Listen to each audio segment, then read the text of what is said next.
kalusugan, kapaligiran at kinabukasan. Wala ka nang hahanapin pa. Samahang totoo at kay saya, walang pagod na naglilingkod sa inyo. Sa unang hirit, unang-una ka. Sa unang hirit, serbisyong totoo ang laza. Sa unang hirit, ang saya-saya. Sa unang hirit, unang hirit, unang hirit, mangunguna ka.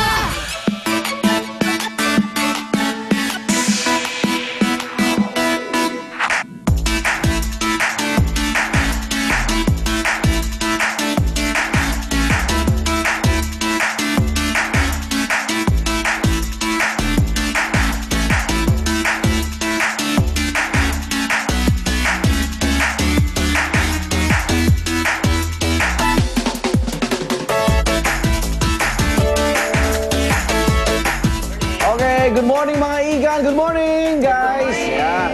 Oy, ngayon po. Wow. Talaga? Wednesday the 13th po ngayon. Sa buwan ng Hunyo. Kaya gising na kayo dyan. Swerte po yan. At tambay na dito sa unang hirit. Yes, good morning, Luzon, Visayas at Mindanao. Good morning po sa inyong lahat at Sweet maging mo, sa mga ah. kapuso nating nakatutok sa abroad sa pamamagitan ng GMA Pinoy TV. Magandang umaga po. At eto na agad ang good news. news. Lalo na para sa mga basketball fans dyan. Los Angeles Lakers star player Kobe Bryant nandito na muli sa Pilipinas. Dumating ang NBA superstar sakay ng kanyang private jet kahapon ng alas 5. Ito na ang ikatlong pagbisita ni Kobe sa ating bansa. Agad namang, Four. oo. Medyo maraming beses na, no? Agad namang sasabak si Kobe sa basketball Pang-apat clinics yata. na gaganapin ngayong araw sa Araneta Coliseum upang ibahagi ang kanyang kaalaman sa mga basketball player mula sa iba't ibang universidad. Sino yung mga close na Oo Mia. nga, Si yung mga Mia. friends. Yung isa si Mia. Country Si Mia manager. Di Chupa. At hindi lang po yan, tututukan din daw ng 2010 NBA Finals MVP ang mga batang nangangailangan sa Taguig City. Pagkatapos ng programa, magpapaalam na si Kobe sa kanyang Pinoy fans at pupunta naman siya sa China. Wow. Lagare. Tour of Ano Asia ba ba siya? It is five city tour of Asia. Ngayon na makikita ng mga lalaking kinikilig. Today is the day. For sure. Saan sila? Baka baklasin din yan. Alam mo man wag nakakita ng mga ano ngayon, lalaki. Parang ano. Basta huwag siya nakabrief. Nakataran. Basta hindi yan Huwag lang nakabrief. Ay, billboard, baklasin eh. Parang, di ba? Hindi yung mga picture naman ni Kobe, hanggang dito lang ang siya. Tama. Ganda ng katawan. Okay, narito na. Iba pa malaking balita sa umagang ito. Narito na, top hirit.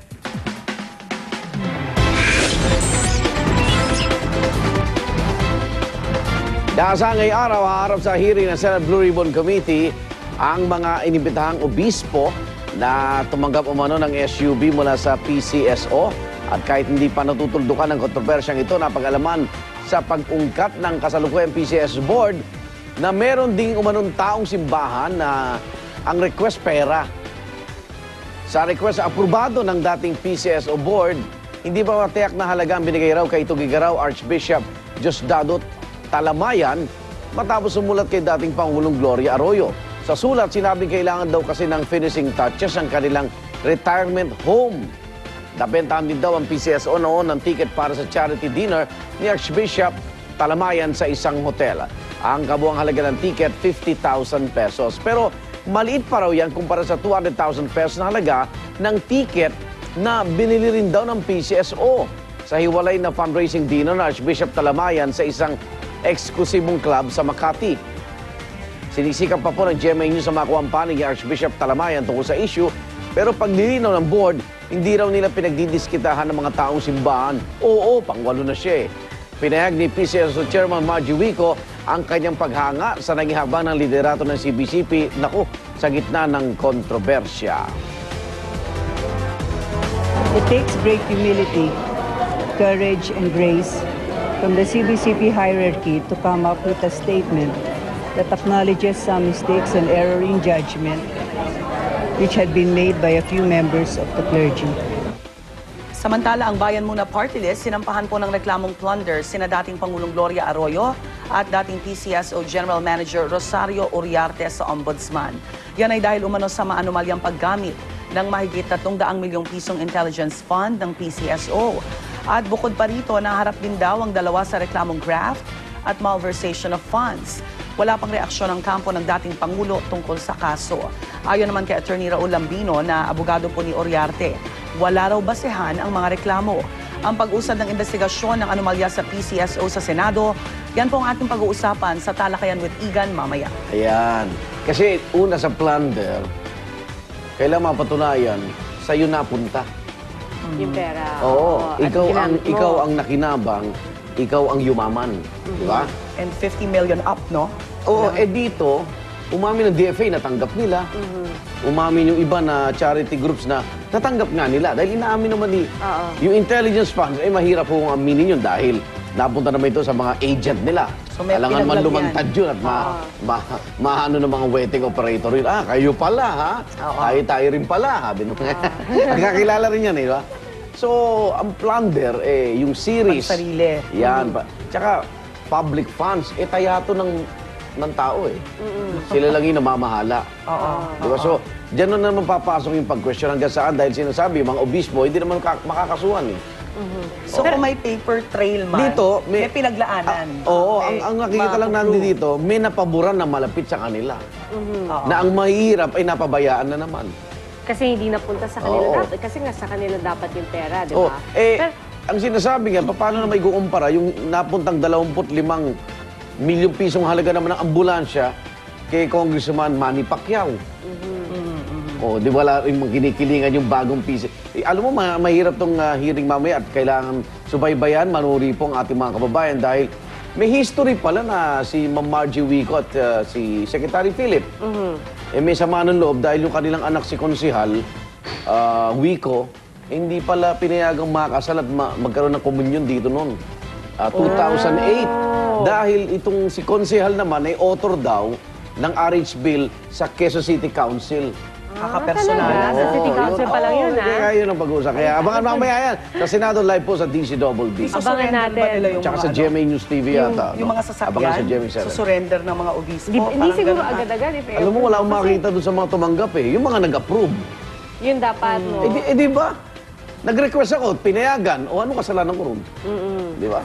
Tsaka kung ano magiging hakbang internally, Judgment, di ba? wrong judgment. Naku, interesting mamaya yung attendance kung sino-sino sisipot, sinong hindi. Kasi kahit magpasabi sila na pupunta sila, mali mo, biglang tumaas ang presyon or what, di ba? So abangan po natin yan Maraming mamaya. dahilan. Oo. Samantala, ito naman po, tuwing panahon ng tag-ulan, malaking bagay po ang pagkakaroon ng rubber boats para sa mga rescue operation. Pero napag-alaman po ng DILG ng ilang biniling makina ng PNP para sa mga rubber boat nila, hindi akma sa laki ng mga ito.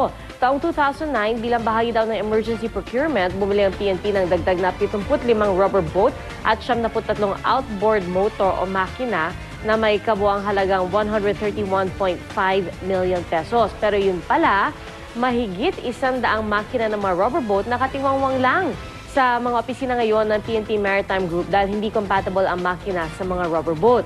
At ang bawat isang makina nagkakahalaga ng kalahating milyong piso. Ayon sa DILG, overpriced daw ito dahil 350,000 pesos lamang daw ang presyuhan ng ganitong klaseng makina. Mahal na nga raw, hindi pa napapakinabangan. Bukod pa rito, iniimbestigahan na rin ng DILG ang pagbili ng 19 million pesos na patrol boat ng PNP. At kinumpirma din nila na segunda mano lang ang dalawa sa 3 Robinson R-44 Raven Police Helicopters na binili ng PNP noong 2010 sa halagang 105 million pesos. At ang mga transaksyon na yan, naganap po sa termino ni dating PNP Chief Jesus Versosa. Kaya rekomendasyon ng DILG, kasuhan ng PNP si Versosa at iba pang opisyal. Pero gate ng kampo ni Versosa, wala raw alam ang dating PNP Chief sa anumang irregularidad o paglabag sa procurement. Dumaan daw sa tamang proseso ang mga kontrata at pinag-aralan ng iba't ibang komite bago dumating kay Versosa. Gayunman, handa raw si Versosa na sumailalim sa investigasyon. Okay. Kita nyo naman, ha? Sunod-sunod na ang pagsampa ng mga kaso sa mga nagdaang opisyal ng administrasyon, no? Sunod-sunod, PAGCOR, PNP. Kaya alam na natin ang labang ng SONA. Alam na natin. At malinaw na po, korap na korap talaga yung nagdaang administrasyon. Ang linaw na Yun ang Ayun mensahe. Oo. Napakadumi ng nagdaang administrasyon, kaya itong bago, suportahan natin sa kanilang tuwid na daan. Hindi, pero paano yun hindi eh. mo na Di ba? mababalikan Walang iba. yun to sanction them, di ba? Hindi, Wala- kasuhan, Actually, habulin. oo. Kaya Eh, importante kung tapos sinong na ba? pipiliing ombudsman, 'di ba? Para Yes. sigurado ka Ayun, na tagal pa. yung mga sinampahan ng kaso tuloy-tuloy, 'di ba? May mangyayari. Yun ang naman hinihingi Tandaan yan. eh. Yan na, malapit na yung SONA. Yan na yun. 25. Sa ibang balita, ikinagulat ang ilang miyembro ng pamilya Ampatuan ang ginawang alok ni dating armed governor Saldi Ampatuan na maging state witness sa magitan ng massacre kahit na posibleng matiin po sa kaso ang kanyang ama at sariling kapatid. Ang inaraw